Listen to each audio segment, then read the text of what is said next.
स्वामी समर्थ. शुभ प्रभात मंडळी. सर्वांना या नवीन वर्षाच्या खूप खूप स्वामीमय शुभेच्छा.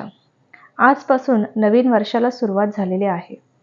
प्रत्येकाच्या मनातच एक नवीन संकल्पना असते, म्हणजे आपण या वर्षामध्ये काय करणार आहोत किंवा या वर्षामध्ये आपल्याला काय नवीन घडामोडी करायच्या आहेत, असं प्रत्येकाच्या मनामध्ये चालू असतं.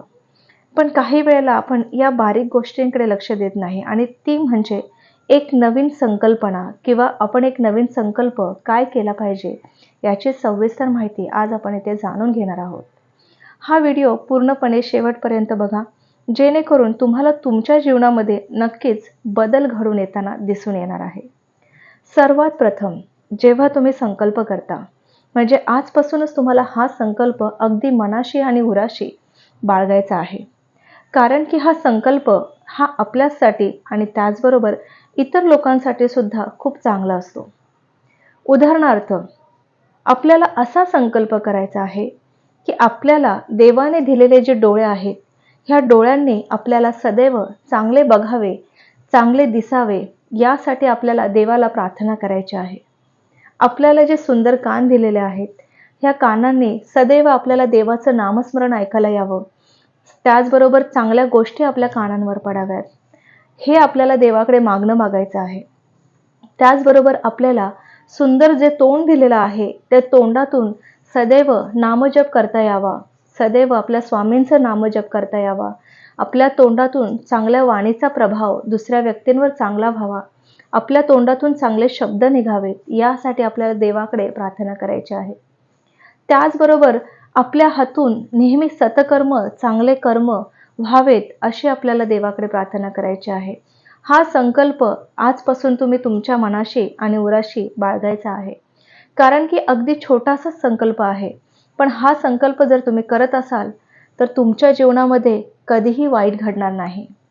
त्याचबरोबर महत्त्वाचा संकल्प तुम्हाला या नवीन वर्षापासून करायचा आहे. नवीन वर्षाची सुरुवात झालेली आहे.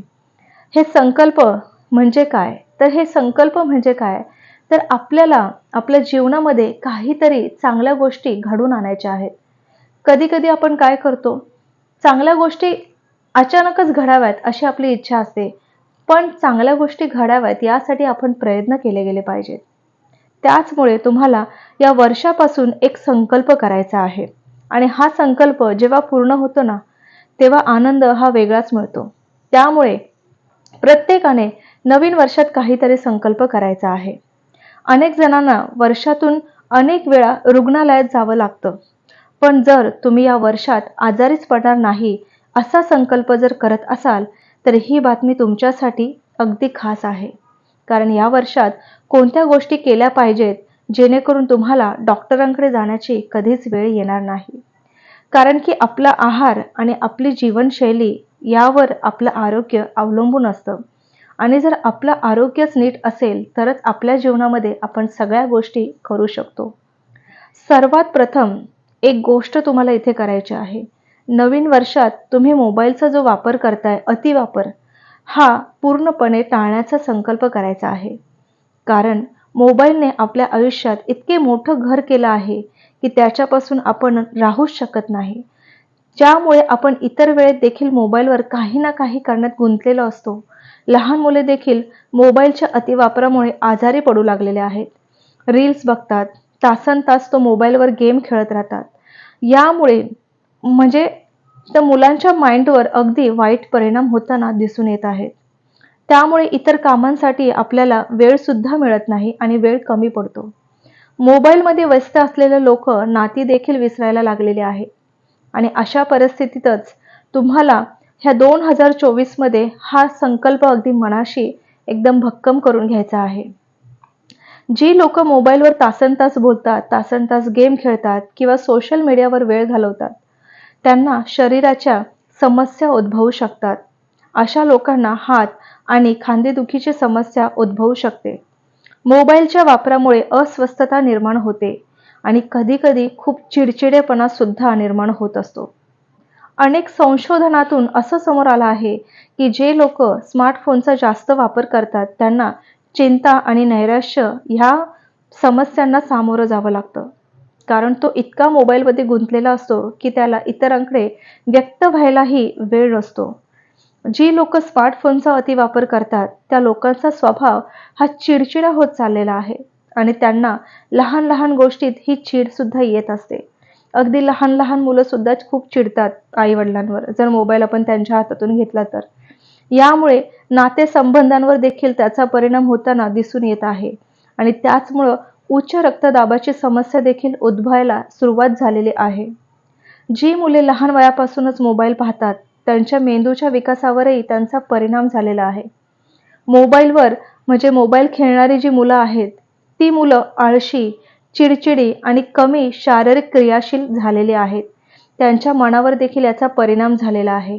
कारण की त्यांचं खेळणं बंद झालेलं आहे. त्यांची मग एक्सरसाइज होत नाही आणि ती एक्सरसाइज न झाल्यामुळे ते ॲक्टिव्ह राहण्यास त्यांना मदत होत नाही.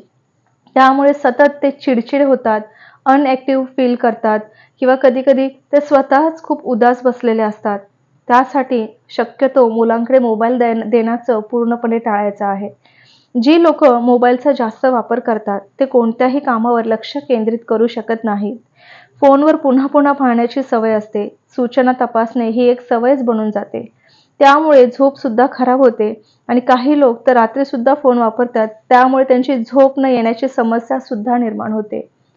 त्यामुळे तुम्हाला या वर्षामध्ये मोबाईलचा वापर अगदी कमीत कमी करायचा आहे.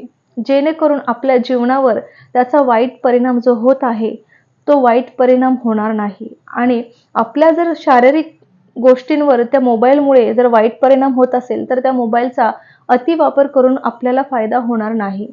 मोबाईलचा वापर करा, जितका गरज असेल, जितकं म्हणजे आपल्याला त्याच्याकडून त्याच्यात काही कामं असतील, तेवढ्यापुरताच वापर करा.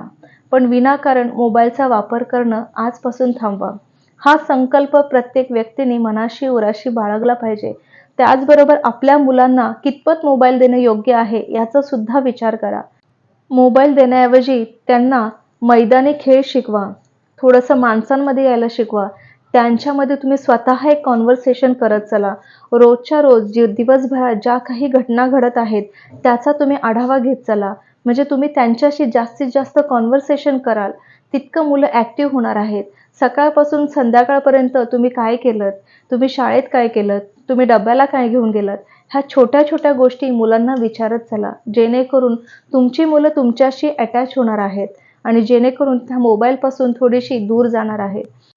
ह्या सगळ्या सवयी आपणच आपल्या मुलांना लावतो आणि आपण आपल्या स्वतःलाही लावून घेतो.